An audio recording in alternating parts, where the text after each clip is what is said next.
لسروی مجاری زیادتر دپرسین هجای محمد رؤوف سیاست مدار دادگل مبیتن هجای محمد گلک بخیراتی کردستان 24 ما کرده خفتنه که هم دبیجین اگر دست که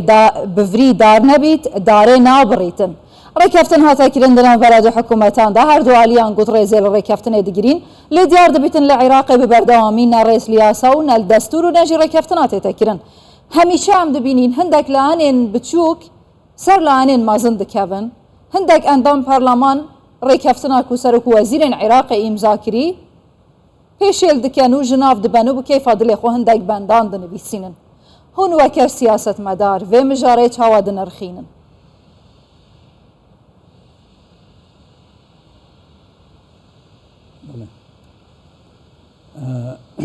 ئەم بابەتێکی زۆر هەستیارە ئێمە ئەبێ بە بەردەوامی قسەمان کردووە قسەشەکەی لەسەر سێ تەوەرەی سەرەکی هەتا مافە دەستوریەکانمان لە بین نەچن لە ناو نەچن دەستکەوتەکانیشمان بە بەرچاومانەوە گۆڕ نەکرێن و لە ناو نەچن بابەتی یەکەم ئەبێ کورد بۆ لە مەولایش بۆ زۆر وریایانە ئاگای لەو دەستورە بێ کە دەنگی پێداوە ئەو مافە دەستوریانە بەردەوام ئەبێ ئیشی لەسەر بکرێ و کەسانی زۆر پسپۆڕ چونکو لەوانەیە خاڵی لاوازمان لە دەستوری عێراقا زۆر بێ کە بەسەرمانە تێپەڕیوە و لە کاتی خۆیان زۆر گرنگی لەوانەیە پێ نەدرابێ ئێستا عێراق سوئی ئیستیفادە لەو بۆشاییانە ئەکا یان دەکاتی خۆیان ئێمە بە جۆرێکی تر مامەڵەی دەستورمان کرد بێ زۆر وامان زانی بێ کە عێراق ناگاتە ئەمڕۆ و دۆخی کوردستانیش وەکو خۆی و جاران ئەمێنێ خاڵی دووەم کە زۆر گرنگە ئەو ڕێکەوتنە سیاسیانە کە لەگەڵ عێراق ئەکرێ پێویستە زۆر محکەم بن دیکۆمنت بکرێن و کاریگەری هەبێ لەسەر قەراراتێکە لە پەرلەمان و لە حکوومەتی عێراق دەرئەچێ و بە تایبەت لە محکەمەی فیدرالی خاڵی سێم وەزعی ناوخۆی کوردستانە ئیستا کاوترێ مەسەلەن هەندێک شت هەیە لە بینی پارتی و یەکێتی وەشک و دوو هێزی سەرەکی پێکێنەری حکوومەت و گۆڕانیشکە لەگەڵیانە نابێ بە هیچ جۆرێک بە هیچ جۆرە ڕێ بدرێ مەجال بدرێ بۆشایی لە بینی لایەنە کوردستانەکانە دروست بکرێت چ لە ناو حکوومەت چ لە دەرەوەی حکوومەت بە معارەزەیشەوە چونکو ئێمە هێشتا لە قۆناغی خەباتی نەتەوەین هێشتا لە قۆناغێکین ئەمانەوێت دەستکەوتەکانمان جێگیر بکەین بۆیە ئەمەی کە عێراق کردوێتی و ئەوەی کە محکەمەی فیدرالی کردی لە مەسەلەی نەوت و غاز و لەبەری ڕۆیشت لە کاتی خۆیان هەمومان وتمان ئەمە سەرەتایەکە بۆ کۆمەڵێک هەنگاوی تر کە عێراق ئەینێ بەرامبەر بە کوردستان ئێسەش پێویستە وریایانە ئێمە مامەڵەی ئەم دۆخە بکەین. باشە بەڕێز محەممەد ڕەوف سپاس کە لەگەڵمانی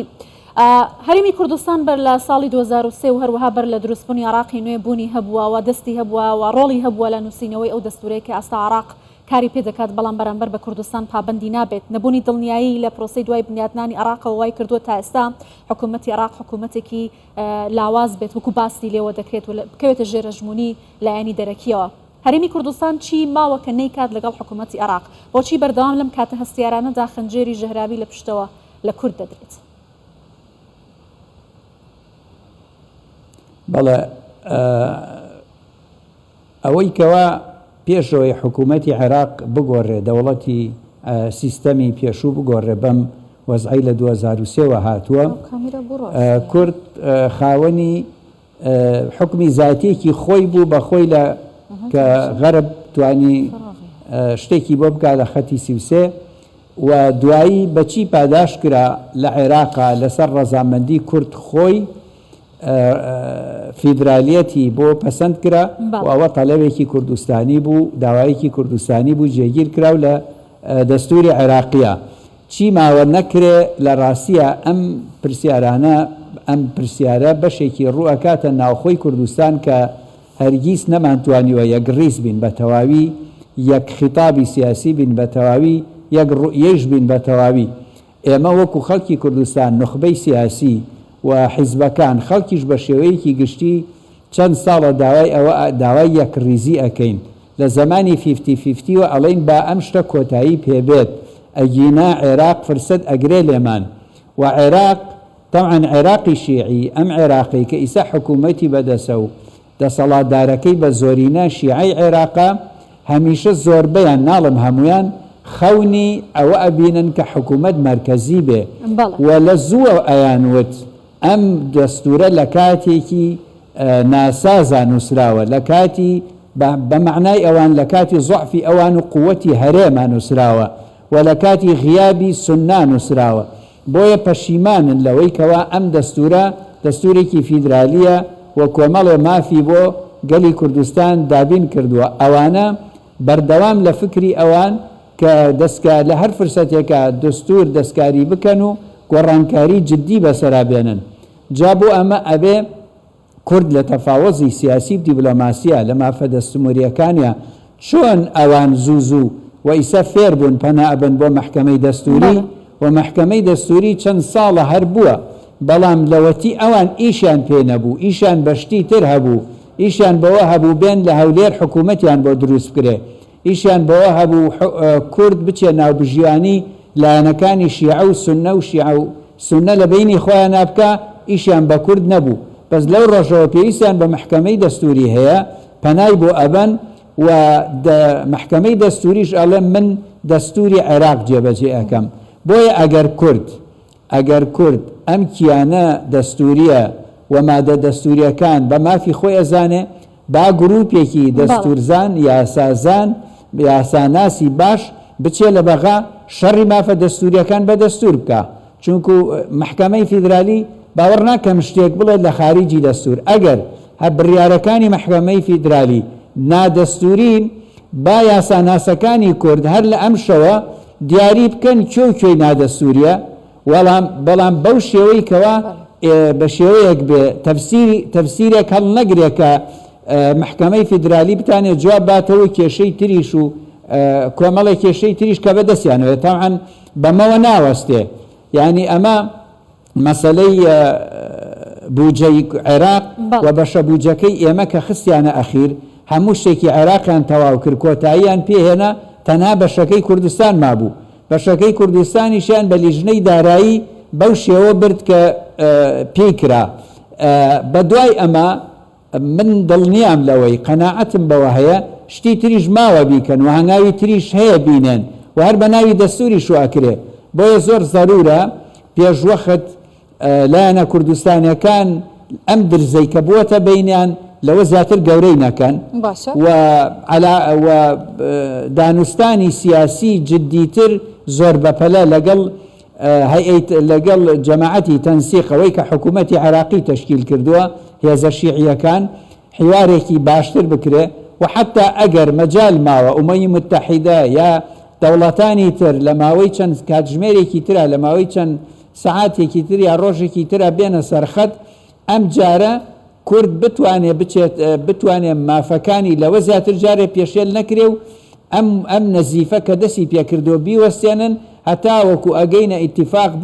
بۆ ئینتیخابات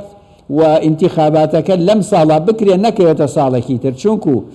ئەگەر لەم ساڵا بکرێ ئیسە فەراغی دەسەڵات لە کوردستانە دروست کراوە بەم قەرارانەی حکوومەتی فیدرال حکوومەتی هەرێم ئەبێتە کاربەڕێکەر و پەرلەمانەکەی کۆتایی پێهات و شتە دەستوریەکان و مؤسساتە حکومیەکانی تریشی هەمووی پەک ئەخرێ جا ئەگەر بکەوێتە ساڵی 2024 زیاتر درێژی کەنەوە باشە ئێستا دەتوانین بڵێن تەواو ئەو ڕۆژانەمان تێپەڕاند کە ناکۆکی نێوان ماڵی شیعە و سونە لە هەولێر چارەسەر دەکران هەروەها حکوومەتی عێراق لە هەولێر پێک دەهێنرا ئێستا ئەو ناکۆکیانەی نێوماڵی کورد هەن ئایا هیچ دەرفەتێک مایەک و ئەم دەرزانە لێک بدرێ و ئەو ناکۆکیانە زیاتر گەورە نەبێن کە ببنە مەترسیەکی جدیتر دەتوانین بڵێن لەسەر قەوارەی دەستوری هەرێمی کوردستان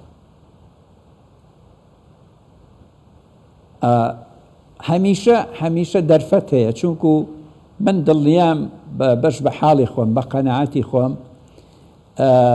ئەگەر 6 مانگ ئەگەر ساڵێکیش حکوومەتی عێراق ڕاتب یا موچە یا مەعاشاتی خەڵکی کوردستان بنێرێ بەجیا بۆ سلێمانی یا بەجیا بۆ هەولێر یا بە هەر جۆرێ لە جۆرەکان تا سەر نابێ ئەو شایە تا سەر نابێ و هەرگیز ئەگەر ئەوە تەریخ و ئەڵێ مێژوو پێمانەڵێ هەر کاتێک کورد دوو ڕەئی بوو بێ، دوو هەڵوێستی بوو بێ، دوو تاقم بوو بن، دوو هێز بوو بن، هەمیشە ئەو دەستەی کە لێیاوە ئەو دوانەی کردووە بە 4 کردوێتی بە 6 لە ئاخیرا ئێمە مایەپووس دەرچوین. بۆیە من باسی ئەوە ناکەم ئەوە ئەگەر مەسەلەن لە سادەی بودجەی کوردستان شتێکی بۆ زیاد کرێ لە عێراقەوە بدرێ و قەرزەکان بدرێتەوە مافی هاوڵاتی ئەوم بابەتی ترە، بابەتی لاوەکیە، زۆر بابەتێکی گرنگ نییە. بەڵام عێراق کە خەون بە مەرکزیەتەوە ئەبینێ تەنها عیلاجی ئێمە دووشتە، یەک ریزی ناوخۆیی ئەنجا پەنابردن بۆ ئەو دەستوورەی خۆمان دەنگبان پێداوە. یەک ریزی ناوخۆیی هەمیشە فرسەتی هەیە، بەڵێ لە ئەم شەوە ئەتوانێ کاک مەسعود ئەتوانێ، کاک نێچیروان ئەتوانێ، پارتی دیموکراتی کوردستان ئەتوانێ، پێویست ناکات دەسی شیعە ماچکەین، دەسی کەسی تر ماچکەین. 1000 جار لەم 30 ساڵە 1000 جار ئەمە وتراوە با دەسی خۆمان ماچکەین. گەلێک سپاس بۆ هێژای محەممەد ڕەئۆف سیاسەتمەدار هەر هەبی. زۆر سپاس.